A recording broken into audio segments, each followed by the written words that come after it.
The Bob Murphy Show, episode 313.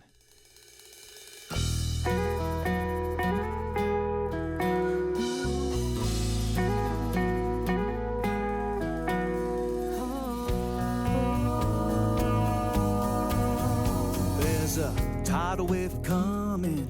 What you gonna do? Get ready for another episode of The Bob Murphy Show, the podcast promoting free markets, free minds, and grateful souls. It's your source for commentary and interviews conducted by a Christian and economist. Now here's your host, Bob Murphy.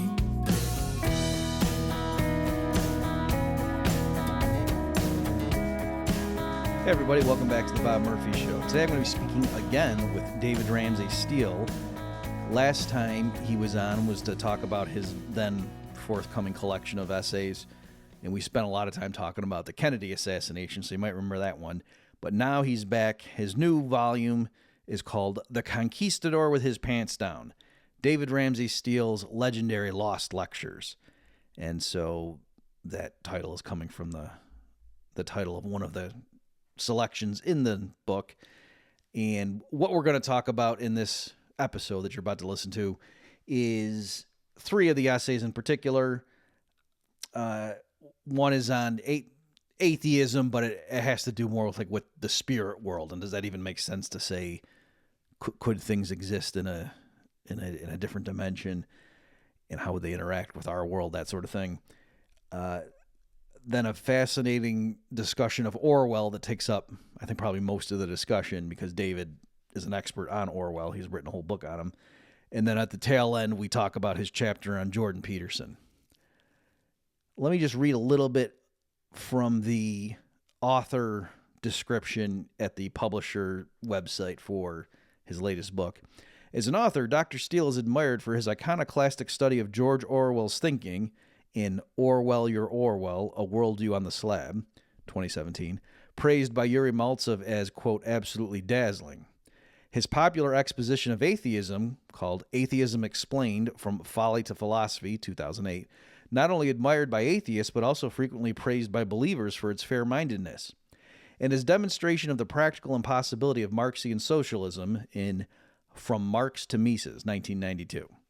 Dr. Steele is also co-author with Michael Edelstein of 3-Minute Therapy, Change Your Thinking, Change Your Life, and Therapy Breakthrough, Why Some Psychotherapies Work Better Than Others. So without further ado, here is my discussion on various sundry topics with David Ramsay Steele. David, welcome back to the Bob Murphy Show. Well, thank you for having me. So this time we're not talking about something nearly as interesting as the Kennedy assassination, which was what we focused on last time I think I had you on the show. But here you've got a new collection called The Conquistador with His Pants Down. So can you explain that provocative title and what the project is?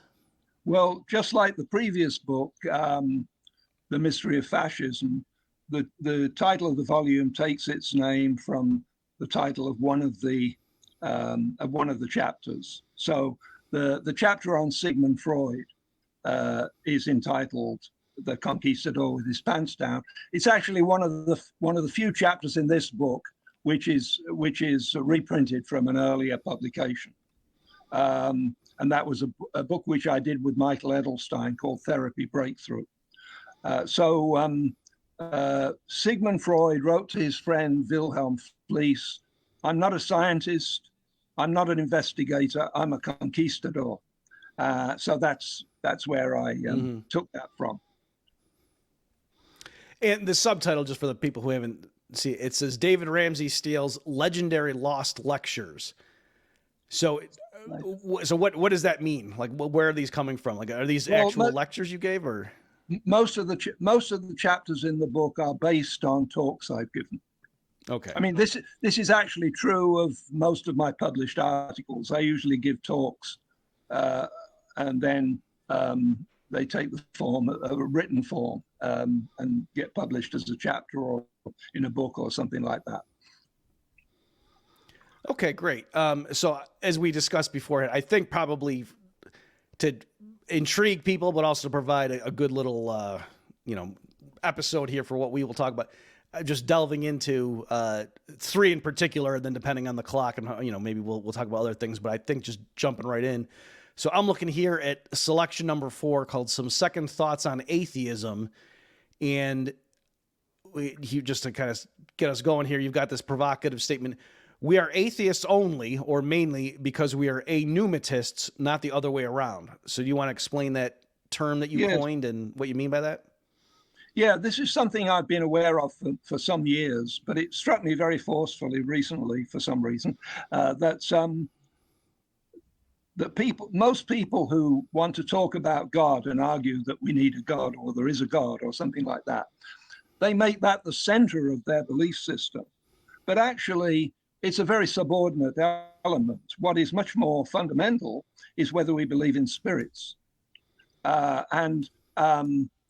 are lots of cultures which have believed in spirits without one big boss spirit, as I call him, who created the universe. Christians and Muslims, if they're serious, are committed to the existence of billions upon billions of spirits.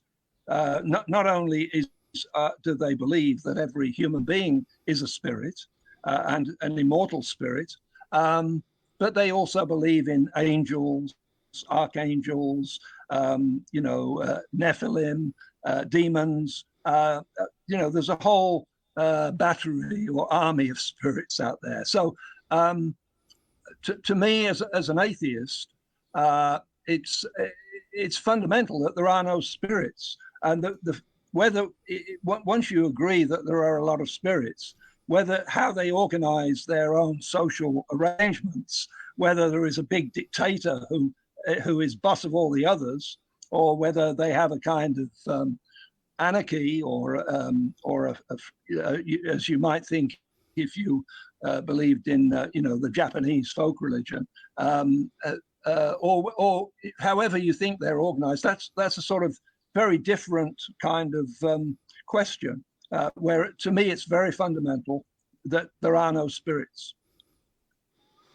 Okay, so just to be clear, the title being "Some Second Thoughts on Atheism," it's not that, oh, gee, when I was younger, I was an atheist, but now I'm seeing maybe that's not what you mean. You mean on second thought, it's not really the existence of a God or not that's the issue. It's the existence of spirits per se. Is that where the title's coming from? I have to confess something here. It's an appropriate moment to confess it. I do have a mischievous streak. And it did cross my mind that people might think, oh, Steele's come round to belief in God with that title. And then they'd start reading and they'd be disappointed.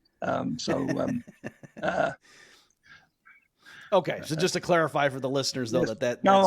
I'm still an atheist, but I now maintain that pneumatism is more fundamental than atheism. And for the benefit of the viewers, so pneumatism it's like spelled like pneumonia, so it's an A and P, and so that's what we're saying. In many languages, the word for spirit is the same as the word for breath, and in Greek it's pneumos, so that would give you pneumonia, but it also gives you things about the spirit world. Yeah. Okay, so I think one way to zoom in here on how we can discuss this topic and why you're claiming that. So I think it's pretty obvious your point that where someone stands on the spirit issue is in a sense more fundamental than where one stand on the God issue, because one flows from the other.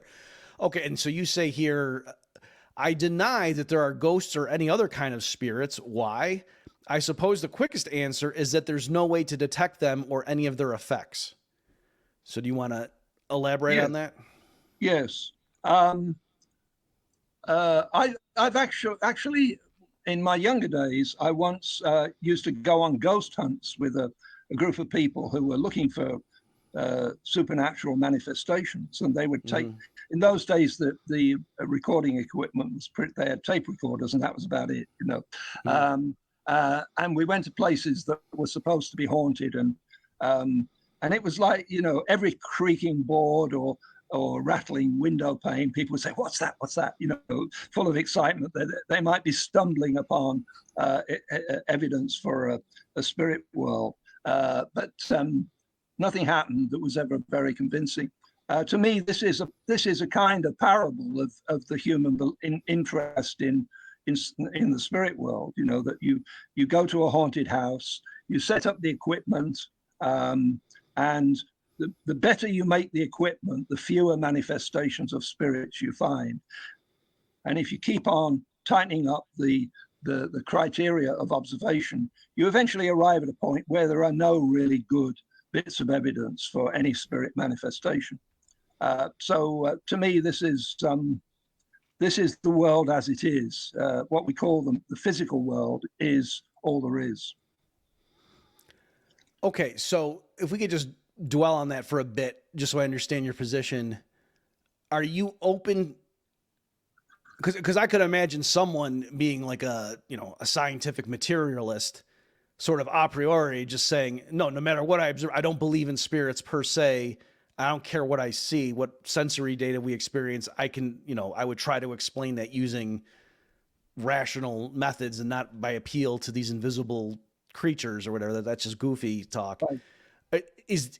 I'm gathering you're not saying that. You're saying, no, in principle, I would be open to evidence. I just haven't seen anything compelling. Yes. Just to confuse and complicate matters, I also maintain that if there were spirits, they would be physical. And this has been held by some mystics and religious thinkers. And it seems to me that anything that interacts with the physical world in a predictable, law-governed way must itself be physical. But that's not something. I've written about this in the past, and I've argued that the whole idea of supernatural is incoherent, because if something really exists, then it's natural, right? So if there is a world of spirits, just like the religious people or mystics or spiritualists believe, I would think that it has to be explicable by physical laws, because it interacts with the physical world according to these people who believe in it, and it doesn't do so in a totally random manner. There are some laws governing this, and so it struck me that if you were to go back in history and say appear in ancient Egypt and tell the ancient Egyptians about the electromagnetic spectrum and the possibility of things like alpha rays, gamma rays, X-rays, and so on, they would think you were talking about a supernatural world, a spirit world. And if you were to say no, this is science, they wonder what you were getting at, because it's so obviously contrary to common sense everyday experience that it seems like it must be supernatural. So I have long maintained that the idea of supernatural is incoherent. So this is just an extension of that, really. Okay. Interestingly, we'll get to this in a minute. I think my views are actually the mirror image of yours, I think, where I do believe like in biblical miracles, but I also think the laws, it doesn't make sense to say something could have violated the laws of nature. That to me, I was saying, no, what we mean by the laws of nature are just the patterns that seem to have been obeyed when we try to look at the behavior of matter and energy. Right. And so by definition, if, like let's say Jesus walked on water, let's say 2,000 years ago, that really happened, and it wasn't frozen because people walk on water all the time, up in Canada. Right. So let's suppose that happened, or, he raised Lazarus from the dead, or he fed 5,000 people with a few, whatever miracle, so-called miracle he would pick. And so my view is that, so I do think those things happen, but if there were scientists back then, they would have been able to figure out why. A better thing where I can give more plausibility is like the plagues, like Moses is telling the Pharaoh lets people go and all those plagues hit. And so I was thinking it through one time when I was younger, and I was like, well, suppose something happened, like some chemicals were in the Nile and it made it look red, even though it wasn't literally blood. And then that would make the frogs jump out. And then the flies would follow the frogs, and then this would you know what I mean? And I just started coming up with, like, imagine if there were scientists back then that they could say, oh, no, this wasn't a miracle that Moses predicted. What this was see, we can explain.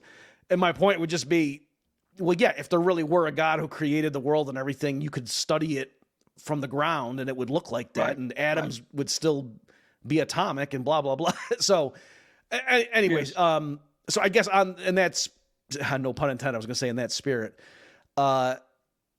with your perspective, is there a danger of saying that, well, gee, Mr. Steele, suppose we did find something that did influence human events and, people that were so-called demonic possession. And what if we really did find physical phenomena that corresponded with, well-documented cases of what some priest would call demonic possession? Yeah, well, And that then would couldn't certainly someone just say, explain- well, that's not a spirit, as if it's a physical thing? By spirit, we mean it's immaterial. So no, it's not a spirit. demonic possession would certainly explain a lot that goes on in Washington, D.C. Yeah. So it has that merit as an explanation, but I think there are more parsimonious explanations. I mean, one thing I should say is this: a lot of people who are atheists and materialists at this present point in the history of the culture come perilously close to denying the reality of subjective experience. Mm-hmm. And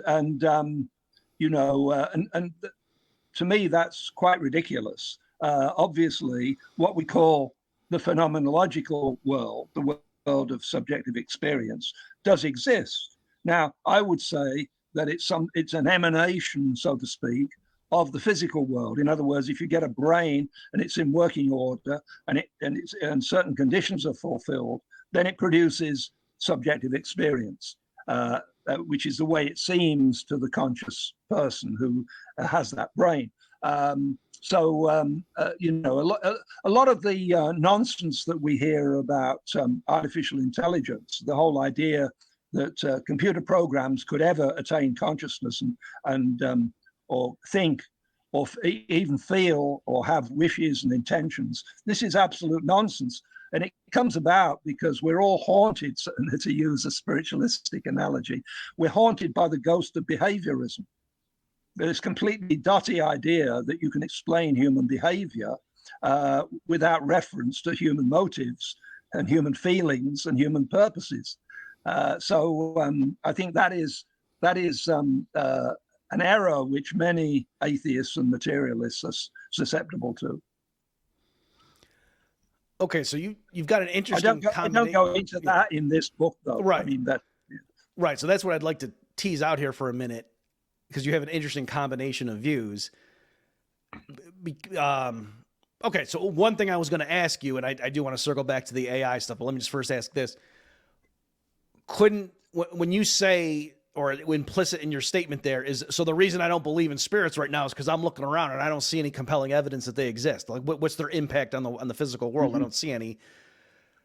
But likewise, couldn't someone say, well, I don't believe in egos. Like, I don't believe there are other minds that I just look around. No, if we zoomed in every cell in a human being's body, I could explain everything by the laws of biology. If we zoomed even further, it's just molecules bouncing around, obeying the laws of physics. It's not that, the molecules in a human body behave any differently from the molecules in a rock. And so there's nowhere for the mind to exist. It's all just billiard balls, or, if you want to get quantum mechanical, whatever. So what are you talking about, a human mind? That doesn't mean anything. That's just a primitive. So you don't agree with that statement, right? Right. I think that's a serious error. Okay. So if we're okay saying, the intangible human mind, because the brain and the mind are different things. And so absolutely, yes. If we're okay in saying it makes sense to say that there's human minds and they somehow they influence the physical world, right? Like that guy chose to pick up a glass of water. So if I see someone go out and murder a bunch of people and we catch him and he's speaking in tongues and whatever and says, Satan made me do it, and and a priest comes in and, like, in other words, what would it look like if a spirit influenced the world, if you agree that normal minds influence the world every day? Well, I mentioned in that chapter, I do mention the possibility that we might make discoveries in the future, which would just like the whole discovery of the electromagnetic spectrum. We discovered that there was a whole world, that basically the world is chock-a-block with invisible rays of different kinds that nobody ever suspected. Furthermore, not only did nobody ever suspect it, there were no really big problems in physics which called for this as an answer. It was totally unexpected. So it's conceivable that we might find that brains, in order to produce minds, need a little help from some other entities which don't develop biologically but come from somewhere else. It's conceivable. I don't think it's particularly promising line of inquiry, because there is no indication that that's the case. I mean, the way I see it is something like this. Let's suppose that you arrange some pieces of matter put them in a particular arrangement, and let's say that every time you put them in this precise arrangement, this arrangement of pieces of matter emits a blue glow, a kind of light phenomenon, right? Now, it doesn't make any sense to say, well, let's look at each component to find out where this blue glow is. You can see the blue glow. And similarly, it doesn't make any sense to look at different cells in the brain or anywhere else and say, which of these is the bit that is producing thoughts and feelings and emotions and purposes. We can see the purposes and thoughts and emotions. See, metaphorically, we can perceive them just by introspection all the time, that's something that just has to be accepted. So a lot of the hopes that have been vested in neuroscience are doomed to disappointment, because they're all thinking that you can find an explanation for human motives that doesn't involve human motives. And I accept that brains produce they produce what was I going to say? Phenomenological events like thoughts, feelings, purposes, intentions. How they do it is still a mystery. Nobody has any idea, despite what they tell you. They issue promissory notes on future research because they think that we're going to get there next weekend. But actually, no real progress has been made in finding out how the brain does it. What we do know is that the only reliable events that are phenomenological are associated with a particular organ which occurs in some animals and is called a brain. Nowhere else. There is no evidence whatsoever of any thoughts, feelings, intentions, purposes that is not associated with brains. Now, maybe there are some we don't know about. We've got to be open to the possibilities, but there isn't the faintest indication that there are any such things that don't involve a brain. Okay. Is this, let me state what I think your view is, and you tell me if I've hit it or if I'm off. So you're saying, David Ramsay Steele right now, I have internal experiences of emotion, subjective desires, preferences, right. Things like that. And so when I look at other Homo sapiens moving about in the physical world and behaving in certain ways, to me, it's a very logical hypothesis that there are other minds somehow centered in those, we don't really know exactly how it works, but that seems natural. Yeah. It's a pretty good explanation. I think it's the best explanation. Okay. There are other entities with minds, and I'm not the only one. That's right. That's pretty good conjecture. Okay. And so then why are you just saying thus far you've seen nothing that would indicate that GPT-4 likewise has a mind internally doing that? Or are you saying a priori only, carbon-based humanoid life forms can possibly have a mind like ours, and so therefore, in principle, I don't care what If they build an android that acts like Data from the Star Trek series, I don't care. I'm just going to say, nope, it's just zeros and ones. That's not thinking. That's not alive. Well, I do accept that conclusion. I can imagine circumstances that might cause me to revise it. But, two friends of mine wrote a book about a year ago. You should actually have them on your show. Jobst Landgraber and Barry Smith. They wrote a book all about this and why it is that we can't get subjective experiences out of machines. Even given another million years of human existence, which seems very unlikely given the doings of the Biden White House and such phenomena, it's never going to happen.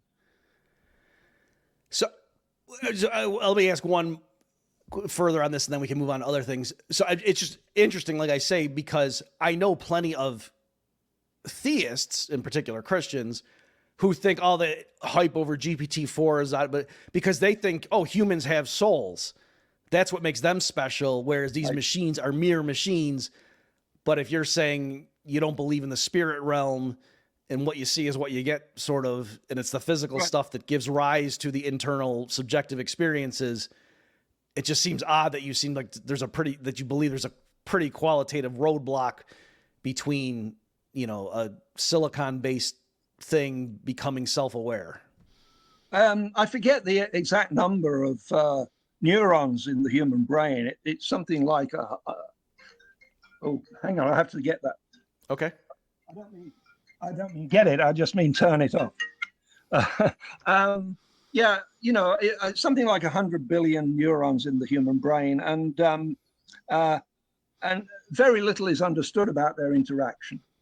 I think that it's conceivable that at some future, if the human species very improbably survives much longer, it's conceivable that scientists will be able to duplicate brain material and do things with it, and even give rise to subjective experiences in that brain material.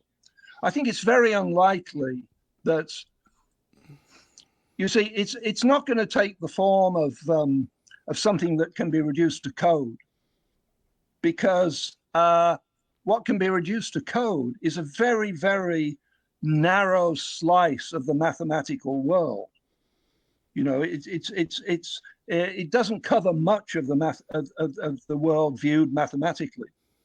In other words, the complex systems cannot be predicted and cannot be exhaustively analyzed. This is just a fact of mathematics. If you read that book by Landgraber and Smith, it's explained in excruciating detail. So things like Gödel's theorem and stuff, like to show the internal limits of. Yes. Okay. But we don't even need Gödel's theorem, actually. Okay.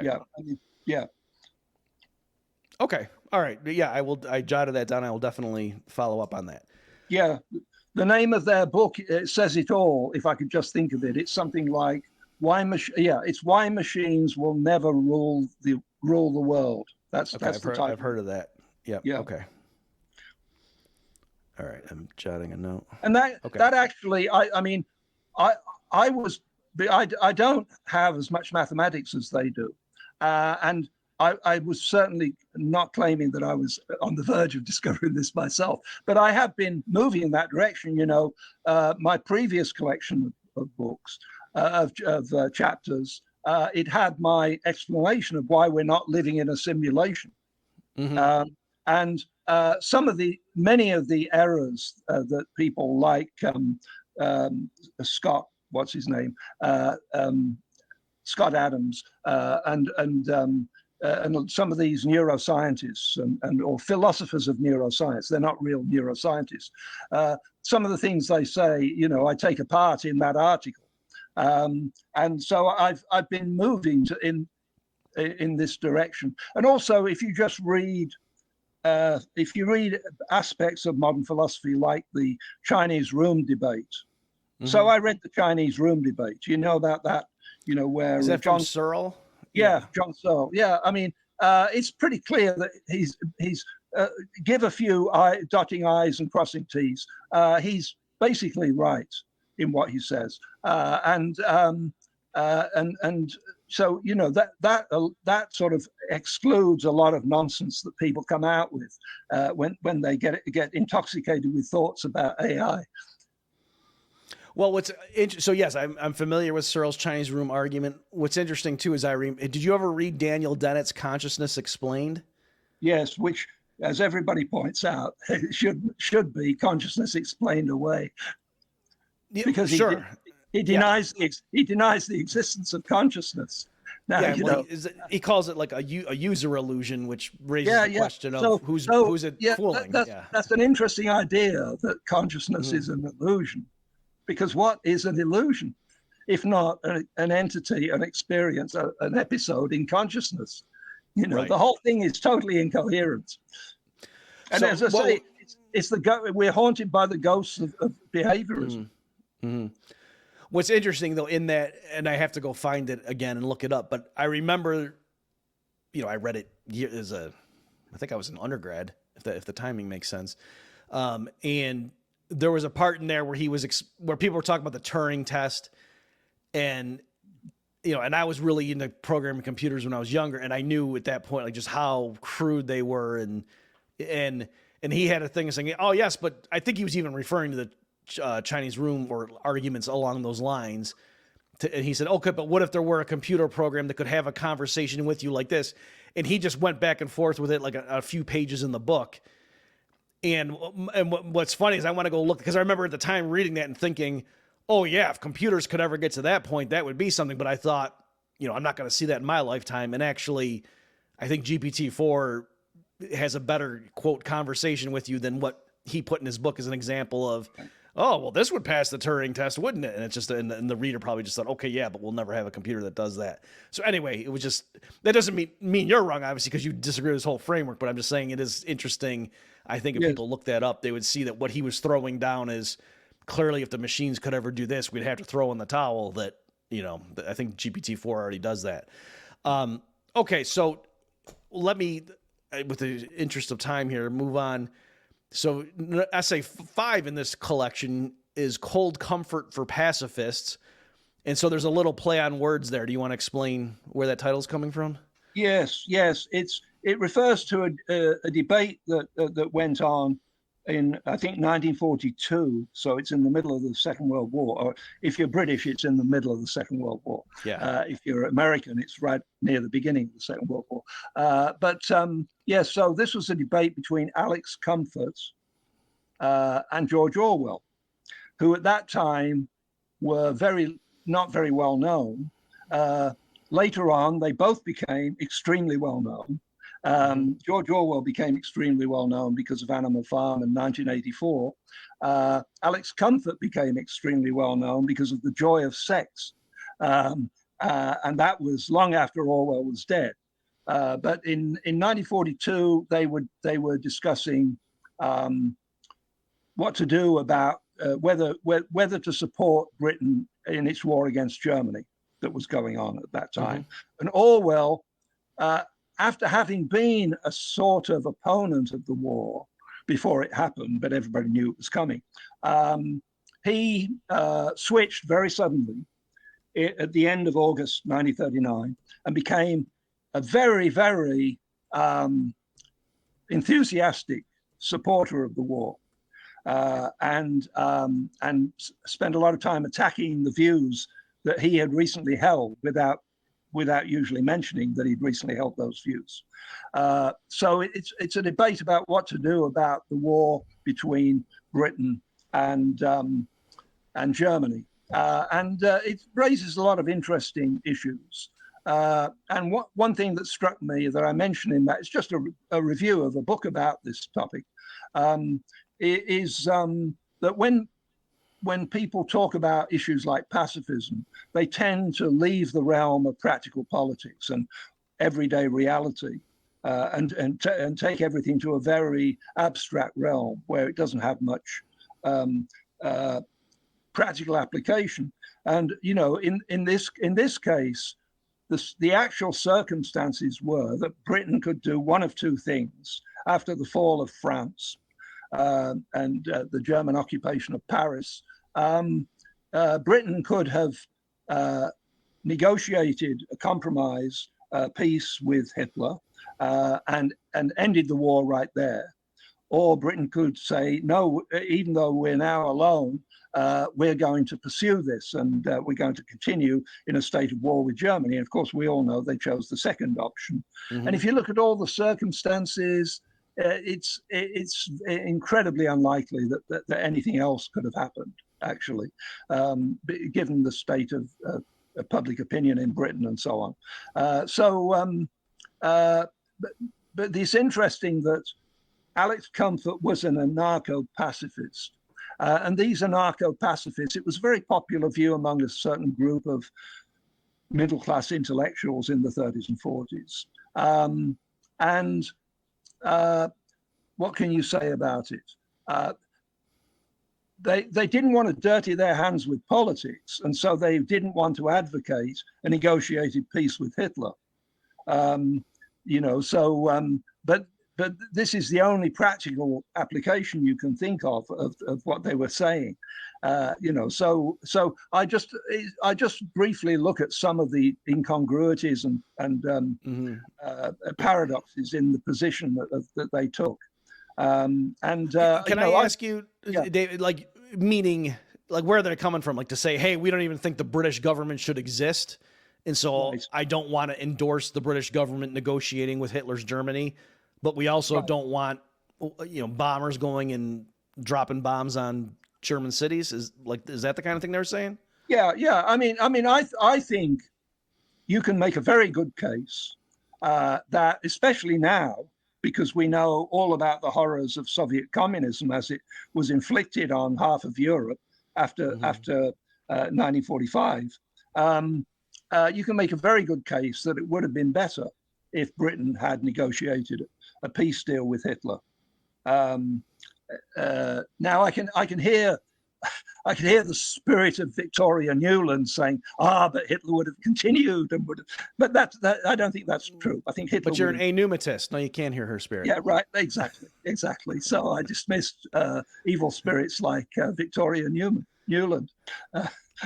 Let me just, I read this, I noted this in your thing, so let me just read it. It buttresses what you're saying here, because I highlighted it. It says, in retrospect, with the Soviet Union enslaving half of Europe after 1945 under horrific conditions comparable to the Third Reich, the arguments for peaceful accommodation with Hitler look somewhat better today than they looked back in 1942.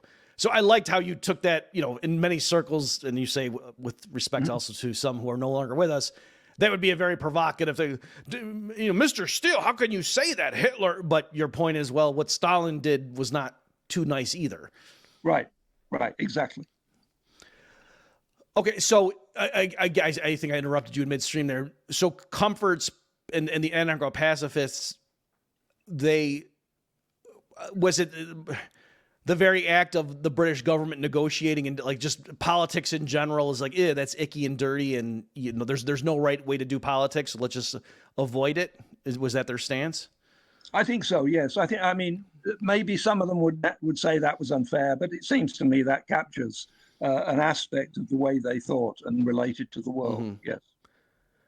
And now, did I catch you? Did you say Orwell originally was against British involvement in? Oh yes. There is another chapter in the book, I don't know if you looked at that, called "The 5 Times Orwell Changed His Mind." I didn't get a chance to get into that one. No. Okay. Well, yeah. So it's very Orwell's changes of beliefs are very interesting, especially because most people get Orwell wrong because they there are several reasons why they do that. But part of I did write a book on Orwell, so that's I spent some years thinking about this. Orwell suddenly, on several occasions, and I list 5 of them, Orwell changed his mind quite radically and adopted a different political orientation. So the second time he changed his mind radically was in mid-1936 when he became a socialist after having been an anti-socialist. The next time he changed his mind very radically was when he was fighting in Spain. He was fighting for the left in Spain. That's why I was so surprised by what you say, because he wrote Homage to Catalonia and he fought with the Marxists against the fascists, right? Right. Yes. And so that's why I would have thought he reflexively would have said, oh, yeah, war against Hitler. But apparently that's not the case. But this is the interesting point, you see. The people who I call the revolutionary anti-Stalinist left, right, were anti-war. And so, I mean, I suppose it's most familiar to people as Trotskyism, but actually the great majority of the people who took this position were not Trotskyists. That's a more complicated thing to go into. But generally speaking, you see that the first of all, you have in the Communist Manifesto, right, 1848, the working men have no country. So this is a kind of dogma of Marxism. But people who even wouldn't call themselves Marxists, but people who saw themselves as revolutionary socialists, that patriotism is a trick got up by the rich to fool the poor, right? And so in the First World War, they got us to fight because they waved the effigy of not effigy. They waved the emblem of Prussian militarism. This was a horrible thing, and we had to oppose it. Right. And now, in the 30s, they're trying to do the same thing all over again. They're trying to fool us into going to war against Germany. This time, saying that Nazism is a horrible thing.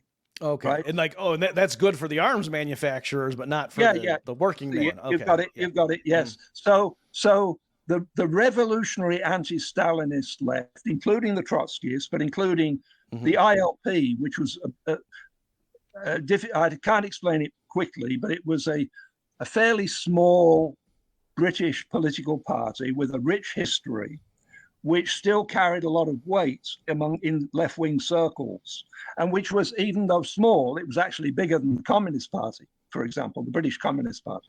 So it was not totally insubstantial. The ILP took this position. Some members of the ILP can be classed as Trotskyists, but most of them not. In fact, Trotsky, expressed his literary venom against the ILP and how they were doing things wrong. So anyway, when Orwell, what happened to Orwell in May 1937, when he was that the communists or allies of the communists seized power in Catalonia, which is where he was near Barcelona. Actually, he was in Barcelona when this happened, 3rd of May, 1937. And they suppressed the anarchists and the other people, the anti-Stalinist Marxists and so on. And Orwell was lucky to get away with his life. So anyway, he became a member of the revolutionary anti-Stalinist left, and it was absolutely expected that that you would be opposed to the coming war with Germany. And the usual line was that the coming war with Germany was the result of imperialism, especially British imperialism. Remember, this is when 2/5 of the Earth's land surface were colored pink on the map, showing that they belonged to Britain in the mind of the typical British troll, right? Not literally true, of course, but anyway. So Orwell's conversion to the anti-war position and his later conversion to the pro-war position were both very, very sudden. It was sudden in the first case because he could see the skullduggery the communists were doing in Barcelona, and one thing then never changed for the rest of Orwell's life. He became a very bitter anti-communist. That dates from May 1937. And when he got back to England, he found that the communist line on what had happened in Barcelona was being accepted, not just by communist publications, but by most publications, most newspapers. It was a completely mendacious account of what had happened.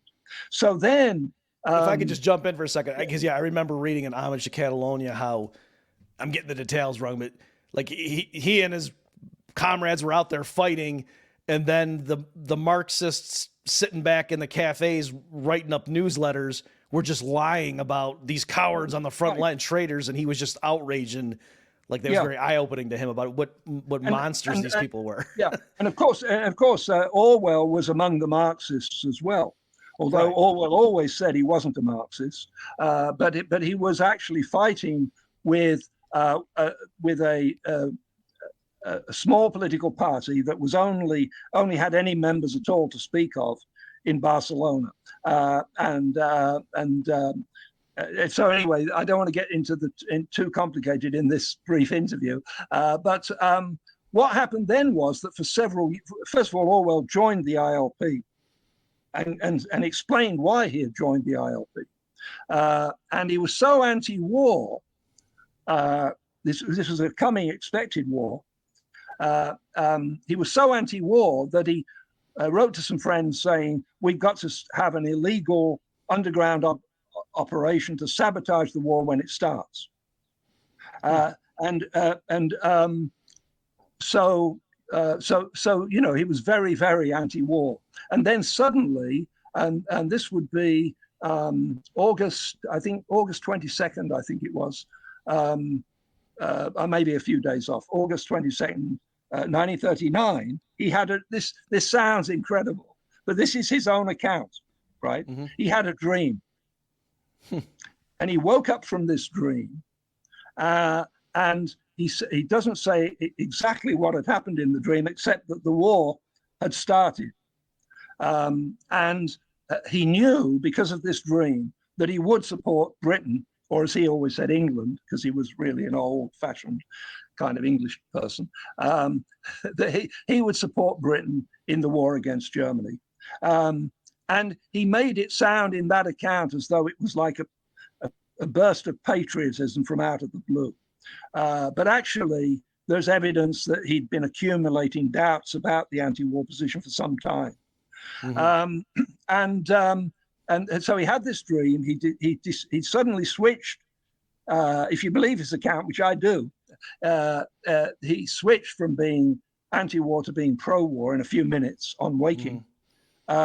He came downstairs and saw the headlines in the newspapers, and it was Ribbentrop's visit to Moscow. And everybody who was politically attuned knew what that meant. It meant there was going to be an alliance of peace and friendship between the Soviet Union and the Third Reich. And the communist parties of the world were suddenly going to become the peace parties, opposing this war against Hitler and propagandizing for acceptance of Hitler's peace terms, because Hitler kept on saying he wanted to make peace with the British Empire, which he very much admired and didn't want to destroy. And so that was a well-known sort of fact of the diplomatic situation. So anyway, so Orwell then, from then on, became ferociously pro-war and really nasty in his attack on, hinting that people who were opposed to the war were homosexuals and therefore cowards. Because, one of the things about Orwell, which is explored in my book a little, is that he had this very firm belief that things like homosexuality and even birth control were signs of decadent industrial capitalism. And not that he was personally upset by homosexuality or anything like that. He had friends who were homosexual, but he thought that as a matter of high principle, it's something to be opposed. So then he, having become a real fanatical pro-war person, he got a job with the BBC, and this was the period where from the beginning of the war until let's say, June 22nd, 1941, which you know what that means if you're Russian.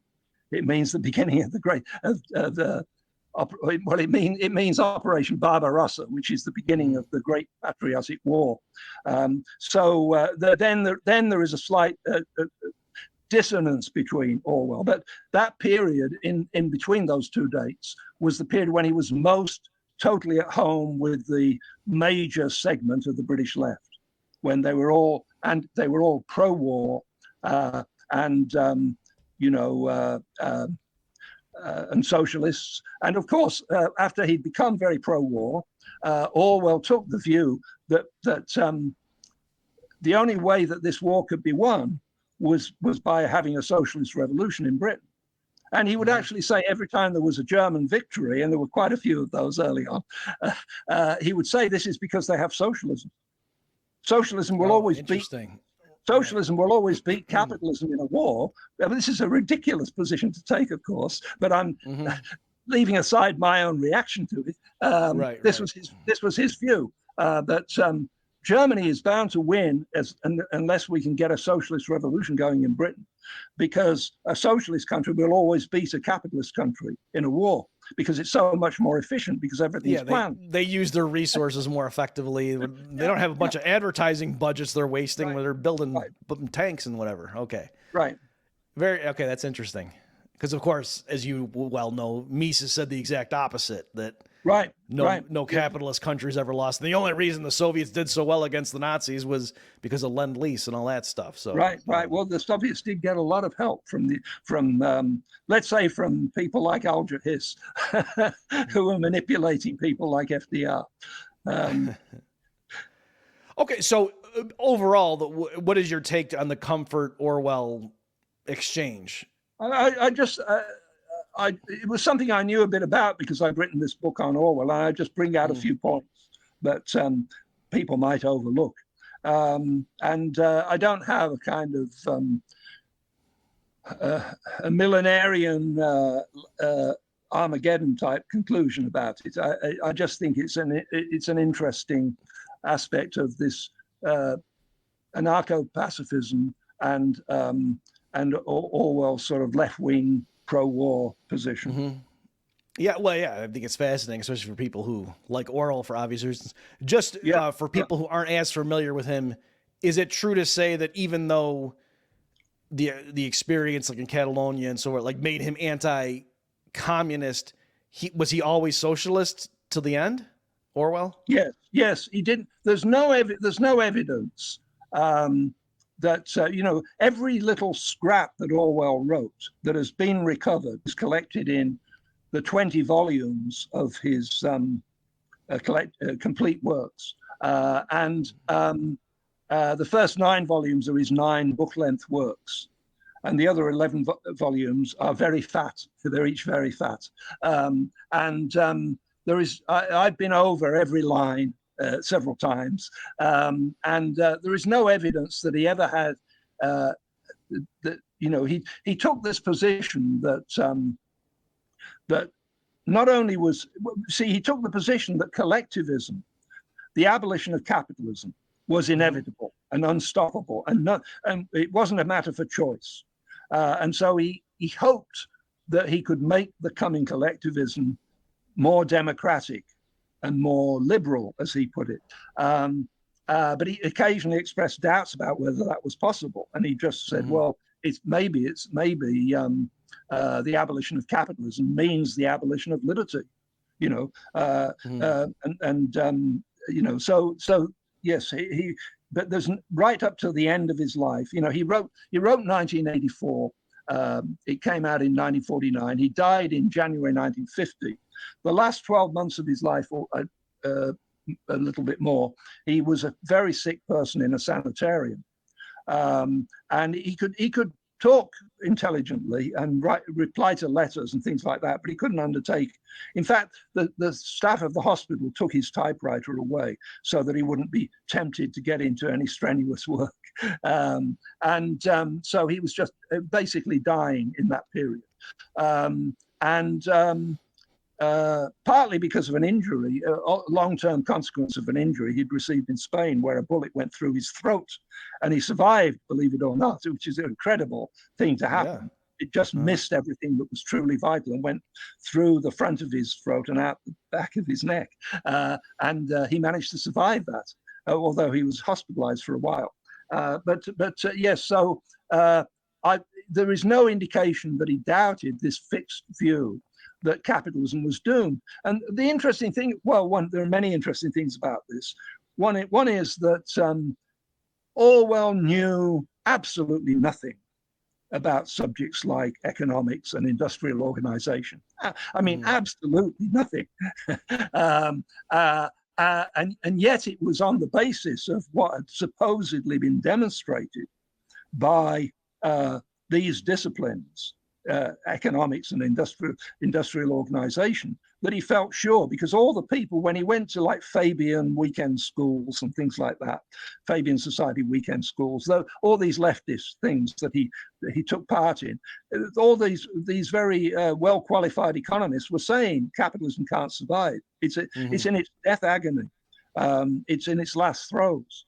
The only possible future is collectivism, and so he was. It's just like people today. They hear people who pose as climate scientists say that the world is threatened by global warming, or as they like to call it now, climate change, and they believe it. They believe this bloody nonsense, and it's so Orwell's like this. He's an intellectual who accepts certain things that all intellectuals, correct thinking intellectuals in his day, believed in. And he never. You'd think one thing was, of course, that from his point of view, Britain won the war despite not having a socialist revolution. Mm-hmm. Now you might expect him to say, "Oh, that's just because Russia and America came in," but he didn't say that. After Russia and America were both in the war, he still kept saying we need a socialist revolution. So I think he didn't fully appreciate the extent to which the Soviet Union was responsible for defeating Hitler. I think he thought it was mostly Britain, with a bit of help from the Americans. But anyway, Orwell's conviction that capitalism, when it was in its last throes, whatever else you might think, that was certainly a false conviction, right? Right. I mean, even if you hate capitalism, you have to agree that it wasn't in its last throes in the 1940s. So his conviction, his unshakable conviction that this was a truth that could be relied upon, it just illustrates how intellectuals take their bearings from whatever is the scuttlebutt of the persuaders of the moment, Right. And it could make you much more critical about things you hear that everybody supposedly agrees with. Mm-hmm. Well, I have to ask now, since you're such an expert on Orwell, a few years ago, my son, when he was still in high school, had to read Animal Farm, and so I reread it with him. And I was just blown away by how much wisdom was packed. Like what a brilliant story that was. Yeah. So my question to you is, and I would encourage for listeners, like if you read it when you were younger, read it again. I think you're going to be surprised that how much is in there that you probably missed if you read it in high school or something because you didn't know anything about the world. Right. So David, I'm wondering, suppose he had never written 1984. Would we know him? Would he be a famous person now because of Animal Farm, or was that not enough? Yeah, I think he'd be a lot less famous, but he'd still be. That's a note of. I mean, Animal Farm is absolutely brilliant, actually, this brilliance is lost on a lot of people today because they don't know the Russian revolutionary counterparts of what they're reading. Right. That when it says, "Oh, this faction of the pigs was in favor of the windmill," and then this other faction was against it, and then the faction, exactly the Stalinist faction, came around and supported the windmill. That is the whole question of whether the Soviet Union, isolated and without foreign supporters, should engage upon rapid industrialization, and it's very much tracks it very much tracks exactly what happened. Very few of the things in the book are totally accidental. They're mostly very strictly related. Orwell even went back and changed little details because they didn't correspond. They weren't totally parallel to what had actually happened in Russia. It's absolutely remarkable in that sense. Hey, hang on. You mean he wrote Animal Farm and there were like implicitly some predictions, and then he went back and tweaked Animal Farm based on what the what I mean is, for example, there was something in the original draft of Animal Farm where he said all the pigs fell on their faces or something like this. Don't hold me to the exact right, sure. but all the pigs fell on their faces, and it was at some display of overpowering force by the humans or something like that. And he went back and changed it to all the pigs except Napoleon, because he was struck by Stalin's courage at the time of the siege of Leningrad. It was a very particular thing to make it correspond with what he thought had actually happened. Okay, so maybe I meant when you said he went back and changed, you didn't mean after a publication. No. This was all pre-pub. Okay. No. Okay, that's where my confusion was. Okay, great. Can we quickly touch on one more? Or do you got to go? Because this is I can talk for the next 24 hours. Okay, we probably won't need to go that long, but okay, yeah, I did want to cover your essay 7 here. The title is Dr. Peterson! Clean up your theory! And so, well, why don't I stop there and let you speak a bit on that? There was a particular thing I want to zoom in on. It's actually a long time since I looked at that. Let me think. Yeah, there used to be a guy called Jordan Peterson who was somewhat famous. Yeah. Is the clean up your theory like a riff on clean up your room? Yes. Okay. Yes, that's what. Yes, clean up your room was the thing that made him famous. Well,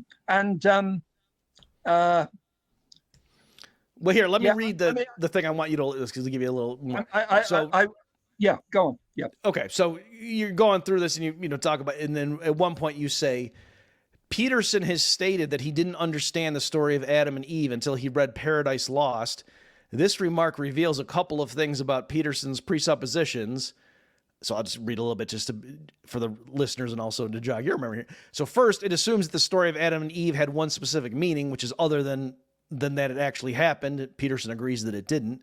And second, this meaning must be difficult to identify. It must be non-evident to the ordinary reader, since Peterson, like most of us, has been familiar with the story since childhood and didn't know its meaning until he read Paradise Lost. And thirdly, the meaning Peterson has now arrived at is not something in the mind of the original author or of the compiler who decided to include this tall tale in Genesis, or of any of the thousands of people who learned and studied the story for many centuries after that. We know this because the cosmology and theology of John Milton, the English Puritan who wrote Paradise Lost in 1667, are violently at odds with the cosmology and theology of the writers and compiler of the Torah and of the Torah's devotees, especially pre-exile devotees. So a lot there. Do you want to? Yes. Discuss. Yes. When Christians look at the Old Testament, they often see things in it which Jews don't see. Mm-hmm.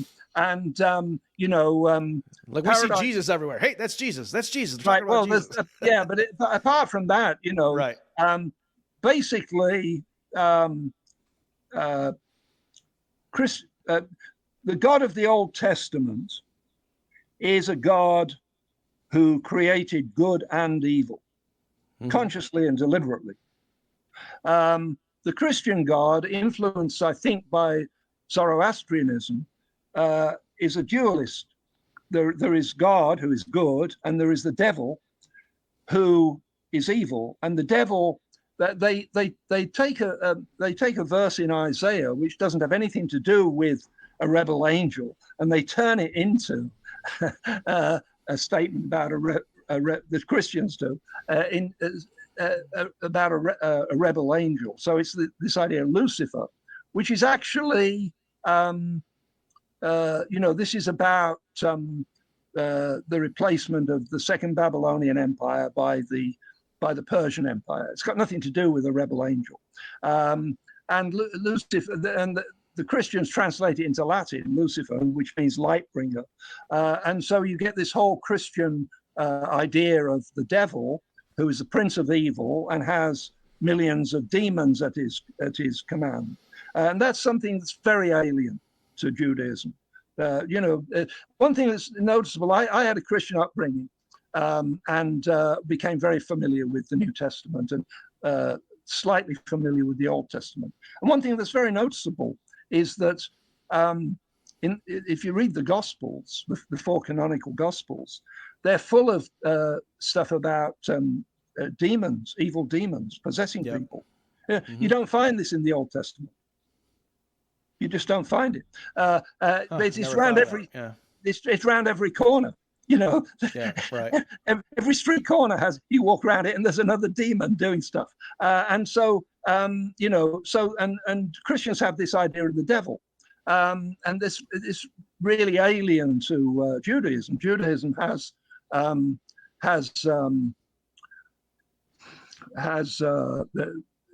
Satan, and Satan is not. Satan is someone in the Old Testament who always does what God tells him to do.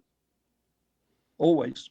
The most extreme evidence of this is of course, in the book of Job, right? Where God and Satan have some sort of cordial conversations about the best way to test this guy Job and see whether he really will stick to the Lord, even if everything goes wrong for him. Satan in the Old Testament is someone totally subject to God's will and God's orders. When you look at something like the story of Adam and Eve, Christians read into that all kinds of things which Jews wouldn't.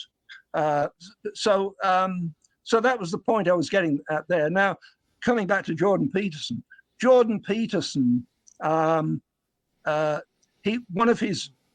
I'm dealing with the early Jordan Peterson, early in the sense of immediately after he became famous, because that chapter is actually a previously published article that's a few years old. So what was Jordan Peterson telling the world? Well, he was going around the world, actually, and that's not an exaggeration. When he was surfing this amazing fame, he was on the road with Dave Rubin and at hugely packed auditoriums. And what he would do is he would engage in a remarkable performance, often lasting well over 2 hours, where he would take a story, most often a biblical story, and he would talk about this story with lots of digressions, which helped to bulk up the 2 hours, right?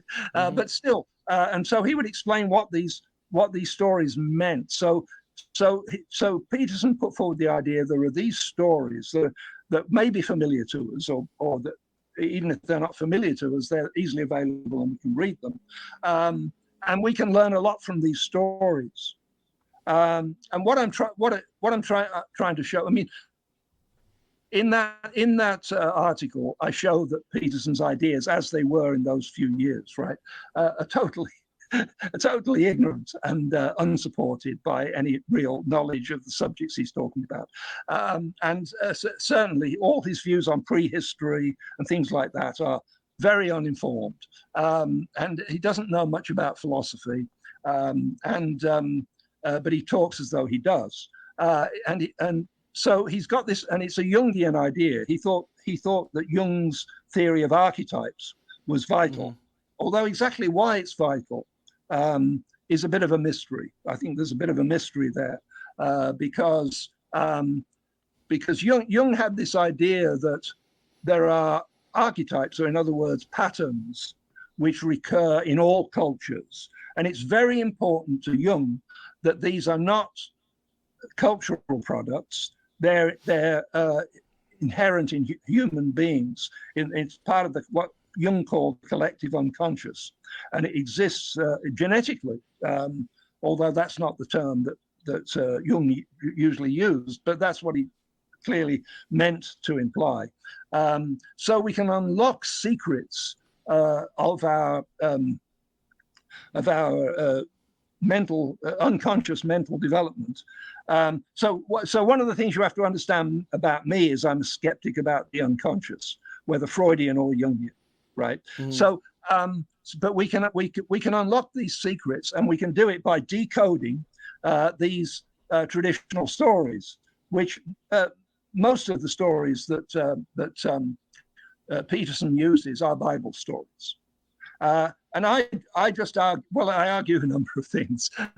One is that what Peterson ends up doing is not knowing much about the actual historical context of these stories, right? He just comes up with an interpretation. So these stories for Peterson are a Rorschach test. They tell us what Peterson would like to believe and nothing else. They don't tell you anything about the stories, and they don't unlock a key which is going to help you solve problems in your personal life and enable you to clean up your room. So this is part of what I'm doing in that bit about the stories. Well, can I ask you? So let me give an example. Let me give an example which I think is very telling. Actually, it's an untypical example, because this is usually Peterson just sticks to, he says, this is the correct interpretation of this story. If you were to say, well, this is one way of looking at it, that his whole argument would lose its force, right? He has to say there's something correct about this interpretation. There is a famous Bible story where, commemorated by Bob Dylan, God said to Abraham, "Kill me a son," is the opening line. It's Highway 61 revisited, I think. So God tells Abraham to get ready to sacrifice his son. That would be Isaac, I suppose. And God, being an obedient servant of God, Abraham gets ready, and he actually gets a knife and gets some wood to make because he's going to turn his son into a burnt offering. He gets ready to kill his son. Immanuel Kant said about this that Abraham could never be sure that the voice he heard was that of God, but he could be sure that what he was being asked to do was immoral and he shouldn't do it. That was Kant. And I tend to agree with that, both parts of it. So at the last minute, God appears, or the angel of the Lord appears to Abraham and says, "No, don't do it. There is that ram over there, and there's a ram that's caught in a thicket, and so you can sacrifice that as a burnt offering instead of your son," right? And so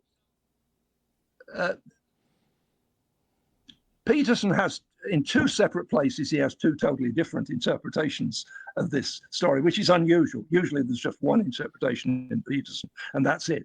But one interpretation he has, and it's the best known, is that it was very difficult for early human beings to understand how to make sacrifices for the sake of a future benefit. And this was a way of bringing home to people, this story is a way of bringing home to people the truth that you have to make sacrifices if there's a correspondingly future benefit. As I point out, that it's a question of time preference, but I don't think Peterson was up on Bernberg or anybody like that. So anyway. Well, he is now, because he had me on his show. Yeah, right. Probably now. By now, he's trying to fix some of the gaps in his knowledge. But my point is simply this: if I don't believe there was a person called Abraham, but let's suppose there was. That would be about 2000 BC. And Abraham, according to the story, came from Ur of the Chaldees, right? According to what it says. So what we would now call Ur 3, I think. So Mesopotamian civilization, thousands of years before that, had checking accounts, mortgages, negotiable debt instruments. It had an elaborate financial system in the civilization we call the Sumerian civilization. So so Peterson has this idea that people were just non-rational and non-acquainted with rational calculation and things like that until very recently in human history. In fact, he says until the 17th century, which is totally ridiculous. But anyway, one aspect of it being totally ridiculous is that Mesopotamian civilization, which supposedly gave birth to Abraham, was just as familiar with financial dealings as today's floor traders. They wouldn't have had the slightest difficulty in understanding making an investment now for a future return. That's just ridiculous. So that's or even just knowing like not to eat the seed corn. Like if you're an agricultural society. Well, there is that. Yeah, it starts from very basic things like that. Yes. There is also this related point that Peterson says people had no concept of objective truth until the 17th century. So I've never heard him. He said that. Yeah. Yes. He says that it's in his first book, which what's it called now? I forget. His first book. Is that wasn't Maps of Meaning? Yes, that's it. Maps of Meaning. Yes. He says that because he has this idea that in the early, well, not just the early, but right up until modern times, and well into modern times, people were governed by myths and didn't have sort of rational argument. And, I mean, I don't need to tell you that for the benefit of any Peterson fans who are listening, there were the medieval philosophers, Aquinas and people like that, Occam, Duns Scotus. They had a very good grasp of objective reality and objective truth and objective arguments. And then before them, of course, you had Plato and Aristotle and the Stoics. They too had an excellent grasp, much better than today's postmodernists, I would say, of objective reality. And then you can go back to the pre-Socratics, who some of whom were actually materialists, who said there are nothing but atoms and the void, and who were constantly thinking about the sort of objective reality. So, but this is just how totally wrong-headed Peterson's view of the world was at that time.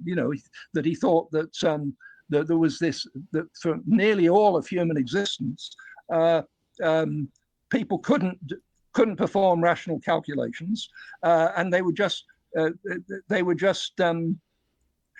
the slaves of myths.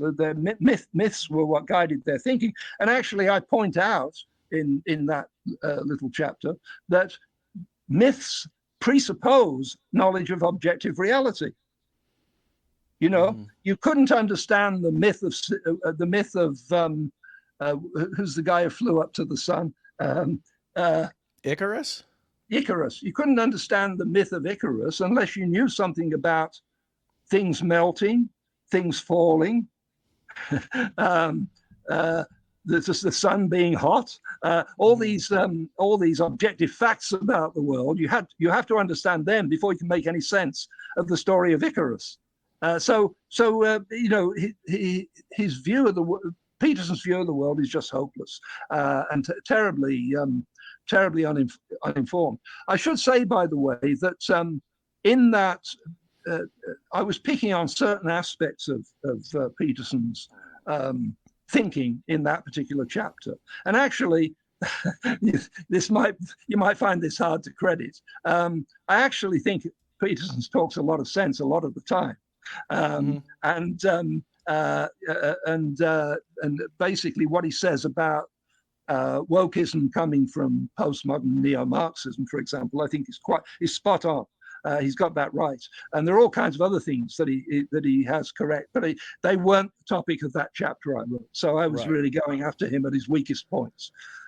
Okay, out of curiosity, just to understand, I mean, presumably Jordan Peterson thinks that, you know, Euclid, like Euclidean proofs and whatever, they understood like, oh, a valid proof or not.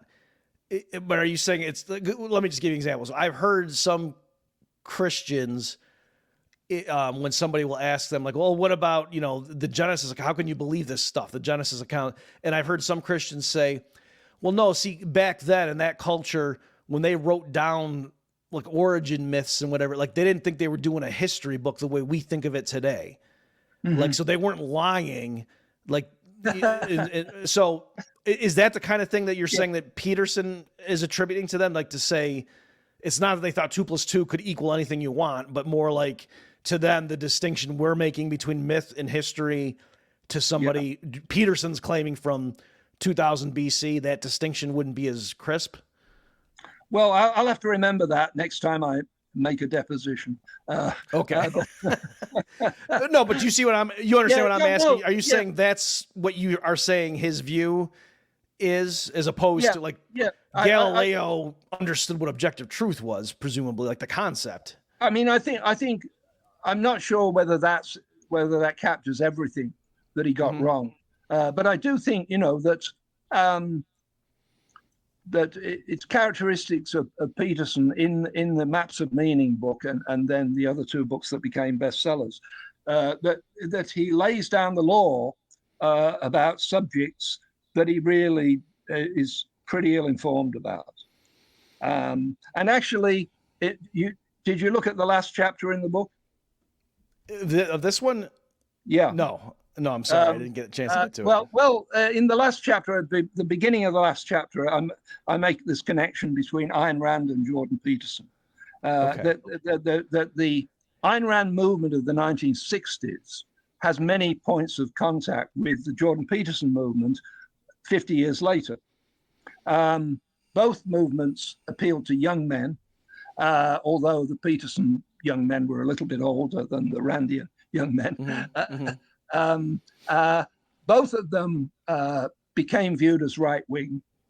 Both of them had this kind of all-encompassing theory of practical life and philosophy and so on and so forth.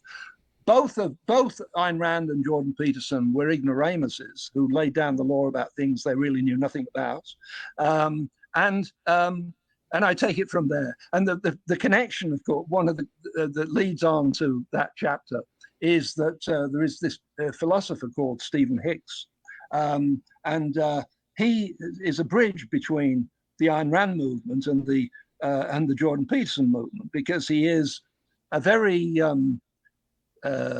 devout, shall we say, Randist who made the acquaintance of Jordan Peterson, and they apparently got on. I think it was because they both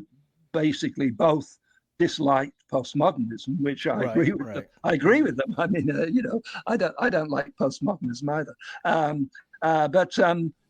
And so, as a result of Jordan Peterson's imprimatur,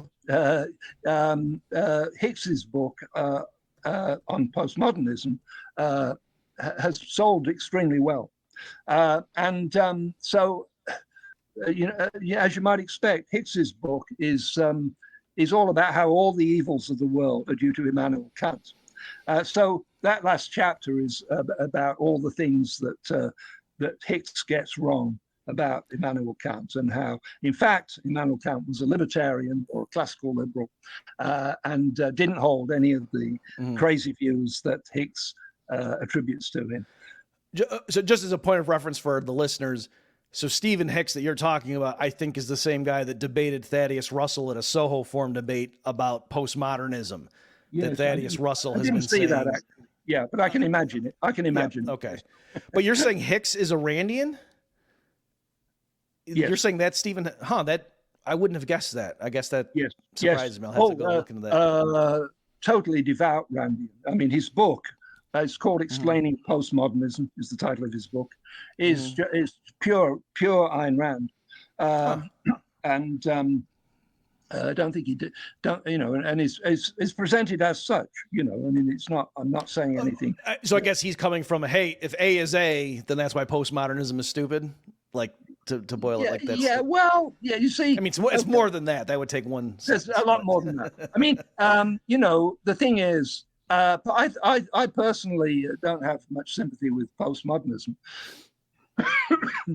I mean, postmodernism is a very variegated thing, and it doesn't do to put all postmodernists in the same category. I would say that someone who's into Michel Foucault needs help, and someone who's into Jacques Lacan is beyond help. That would be my view.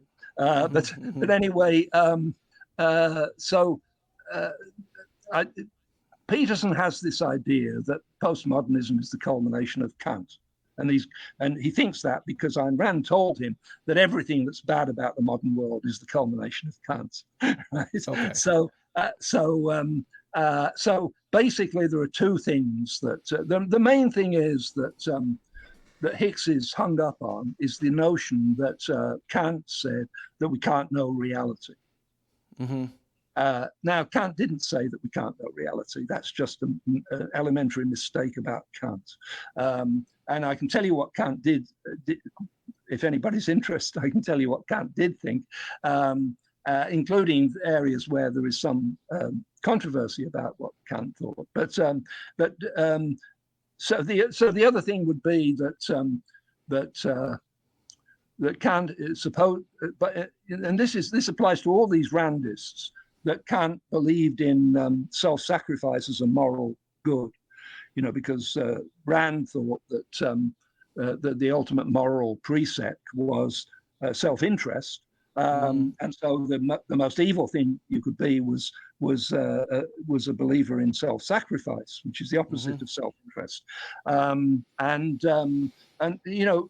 one of the curious things about these Randists is that they assume that if someone doesn't agree that the key to morality is self-interest, they must think that the key to morality is self-sacrifice. Well, of course, the vast majority of ethical theorists and philosophers of ethics have not thought either of those things. They thought that self-interest, there has to be self-interest, it's essential, but that sometimes it's better to go against, it's more morally appropriate to go against self-interest. So that's what that last chapter is all about. Okay. Well, I think in the interest of time here, we should stop on that note. So I feel like I should officially say, like, I like Jordan Peterson, but I have not, grappled with your criticisms of him. And so, I definitely agree. I've seen him talk about certain biblical stories where I thought he already had his psychological framework in mind and then just deployed it on that story when, when I think it hits, I think it's fascinating, but there are other times when I agree. It looks like he's trying to put a, round peg into a square hole, as they say. So I can see that phenomenon you're talking about. Okay, well, the book is The Conquistador with His Pants Down, David Ramsay Steele's legendary lost lectures. So, Dave, you got it right there for the video. Great. And I imagine you can get this at, Amazon and anywhere fine books are sold? Yes. Okay, well, great. So, David, thanks so much for your time and your insights. Okay. And thank you. Always a fascinating discussion. Thank you for giving me the opportunity. Thanks. Sure thing. And thank you, everyone, for tuning in. See you next time. You've just experienced another episode of The Bob Murphy Show, the podcast promoting free markets, free minds, and grateful souls. For more information and to subscribe to this podcast, visit bobmurphyshow.com.